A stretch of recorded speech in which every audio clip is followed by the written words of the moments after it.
These are better. Those like knives from freaking KFC or whatever, not meant for peanut butter. This is flimsy. That's a solid. That's a solid, cheap plastic knife.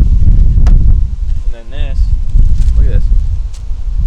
You just don't have the bounce back recoil that you want for a peanut butter stick. Well, it's October 2nd, second day. Got my doe all taken care of. Austin had a nice 8-point all around him all morning. And that's right where I found a buck bed, so it's probably his bed, fresh shrubs in there. But moved locations. We're in a different management area, so I used my doe tag, which wasn't for this area. Austin doesn't have a doe tag for here, but he is willing to use his either sex tag for a doe here. I was hunting here last year a lot with Chris. There's so many does here, and there's some bucks, but good chance of seeing some does, and I think so. It's only like not even noon, so we're gonna enjoy a nice little PB and bread, PB and bread Sammy, and just hang out. See, look, like with that knife, I had to like put my whole hand in there just so it wouldn't break, and I had to hold the whole knife. Dude, I can just chill back here, no PB on the things. Get a nice dollop of that, healthy squirt. Oh. Like people are like, oh, you gotta spread it around and flatten it out. It tastes the same. It tastes the same if you don't spread it. You just glob it on there. Boom. That's all you need. Shout out to my mom for packing me some cutlery, plastic cutlery, and plates, and hooking us up. I think I stole this bread from home. From home, not the store. Mom hooked us up. And I stole this peanut butter. My dad's probably like, where's the peanut butter? Sorry, Dad, I took the peanut butter. See, we're just globbing it on there. Never have too much. No, you can't. If I had one food to survive off of besides, and like, I couldn't pick McChicken, it'd be peanut butter. Boom. 2, well, and then you could add a little flair. It all depends what you want to get into. Here we got some little Debs chocolate brownie things. Oh, 2. You want one? Dude, hook me up. Okay, so you open these sandwiches back up, rip that bread. That one's yours. Boom. Boom. And this is New York doe killing fuel. We just littered. We just littered.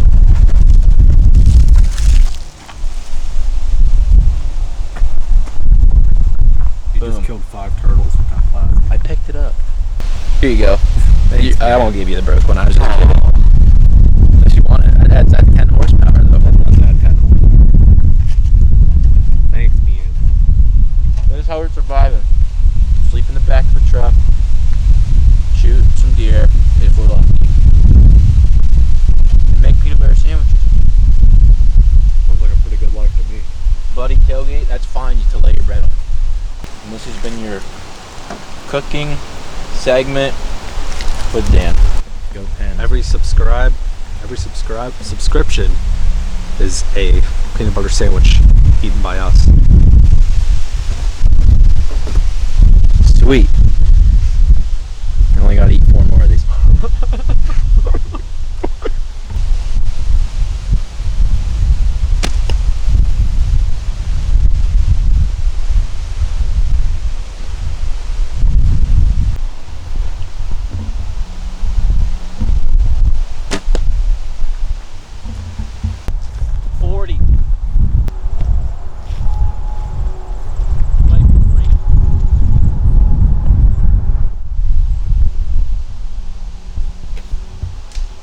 She gone.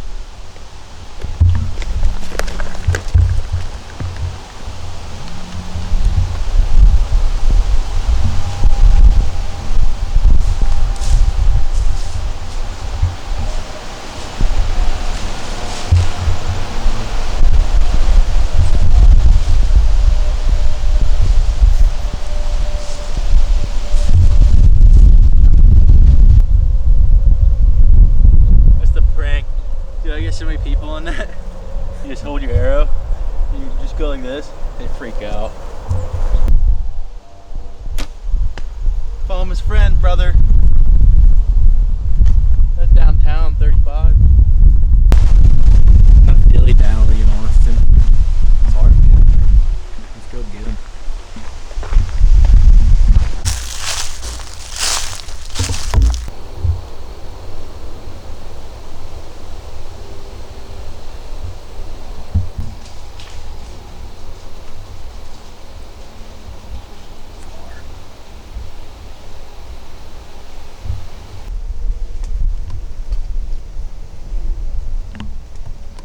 October 2nd, 2020. We're here in New York once again. I shot a doe yesterday at a different zone. Chris did shoot his buck in this piece on the other side last year. And we saw multiple spikes and little 4 points in here last year. Nothing really good size, but there's definitely a lot of does in here. And we're going to see if Austin can whack one tonight. He's sitting below me in the tree. Hopefully he can get his first deer with a recurve.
miss high or low? I miss left. Left.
Good. Did it? Dude, it looked good. I got it on video. I'm so worried about this branch right here. Yeah. I just shot right over that branch. I like it. Dude, you look like you drilled her. Good job, dude. That was... You did great. You did great. Good job. I'm gonna watch that back. My camera's about to die. Alright.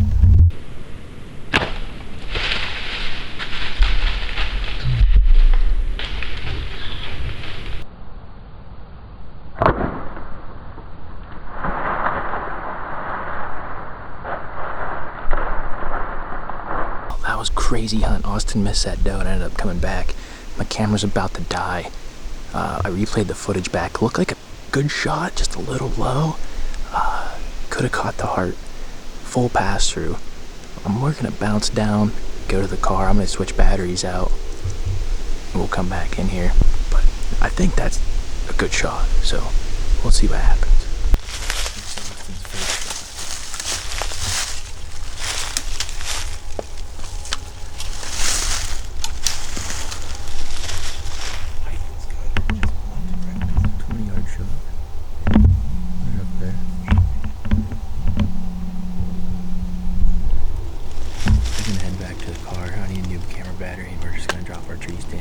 Give that deer some time.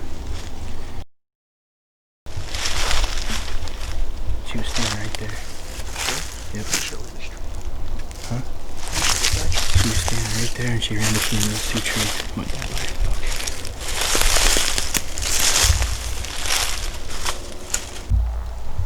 Alright, we got blood. Let's see where she goes from here.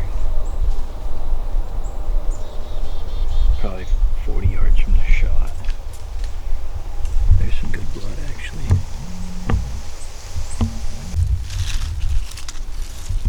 There's no bubbles in it. Dark red, probably liver. Awesome from the arrow.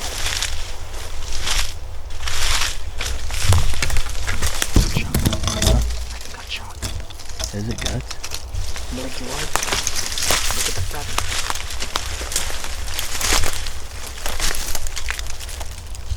Blood. Guts. Well, she's gonna die. We can't go chasing her though. Nah. She'll bed down and die.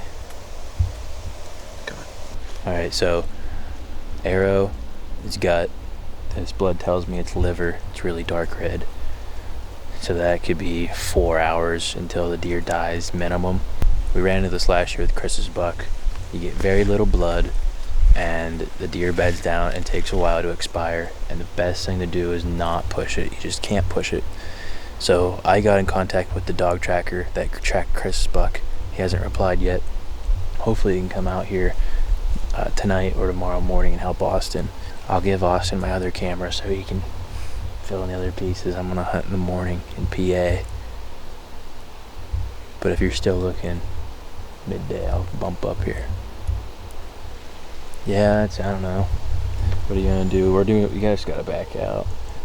Normally they'll bed like 100 yards after the shot on a gut shot or so, and it's 100% fatal, but you just gotta be smart and back out, not push her. The worst thing you can do is just push her. You can't push her, so she'll go forever. Yep. So we'll head out of here. and see what happens. It's a fisher, dude. Yeah. See it? Took it out of the house cat.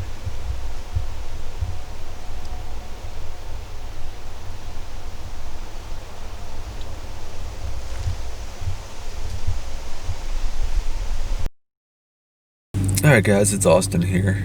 Like we said, Dan went down to Pennsylvania to go try to kill a buck.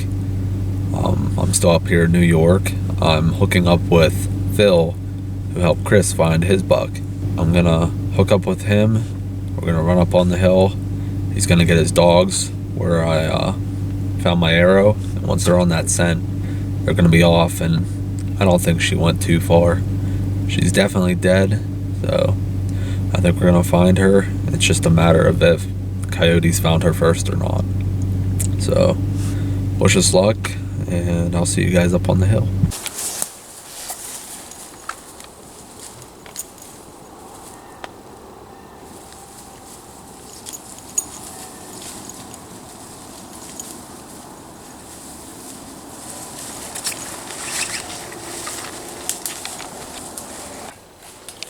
Alright guys, we finally found her.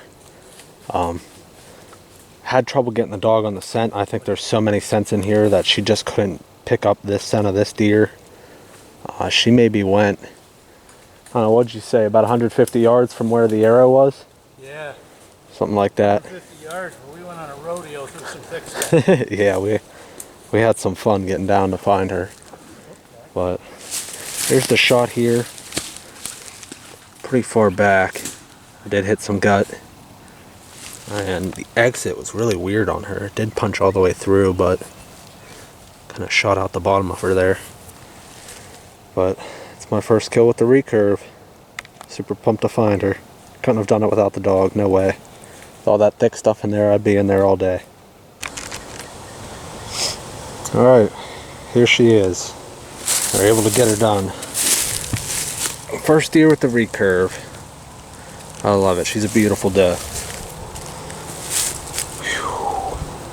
Basically, she came in, well, there was a group of 3 deer that came in before her, and all of those deer except the biggest one, I assume to be like the grandmother of the group, saw me and had a stare down with me at one point or another. They worked down over the hill. They were crunching some acorns, tearing the acorns up, and they never came in close enough for a shot. And while they were having a stare down with me, they looked behind them, and there was 2 more deer coming, this one and her fawn. And this deer worked down in front of me, or off to my left, and I had a bunch of trees in front of me. I could never get a shot. And then at around 25 yards, I took a shot at her broadside, and I ended up missing. She ran down over the hillside, and about 15 minutes later, she came back up the hill, and I was already sitting back down at this point. And she was coming right at me. So I had to time it perfectly in order to stand up, in order to try to get a shot at her. And she came in perfectly. She kept looking at me. She knew I was there, didn't know what I was, and couldn't smell me.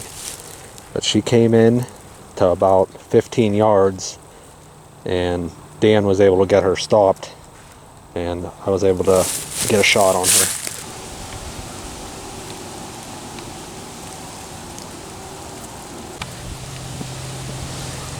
Alright, something I forgot to mention is I wanted to tell you about my bow setup.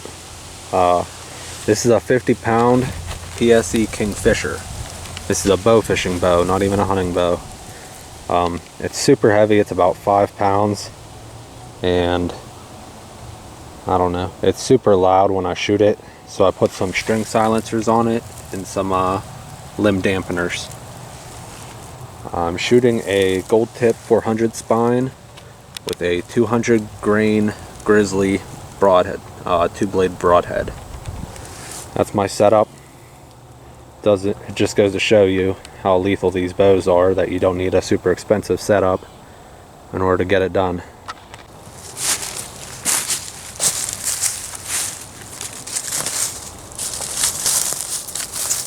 Alright guys, I wanted to explain to you a little bit further more of what we were doing in our hunting setup. Where we were set up, me and Dan were both in a tree right on the edge of an autumn olive thicket where all these doe are bedding. There's all kinds of old oak trees there, and we figured that they'd be coming out of that bedding and would be coming in to eat some acorns, and that's exactly what they did. Funny story about this bow. Dan actually found this bow for me. This is a Kingfisher, a PSE Kingfisher. It's a 50-pound draw weight on it. Dan actually found this on the Facebook Marketplace. Some guy was selling it. I think it was like $160 he wanted for it. And I've been shooting it all summer long. Gotten really confident with it. Yeah, it was a really great hunt and a great experience coming up here to New York. And I hope I get to travel around with Dan some more this year. Maybe he'll come down to my area and hunt. I'm from the Pittsburgh area. But thanks for watching Hardway Outdoors.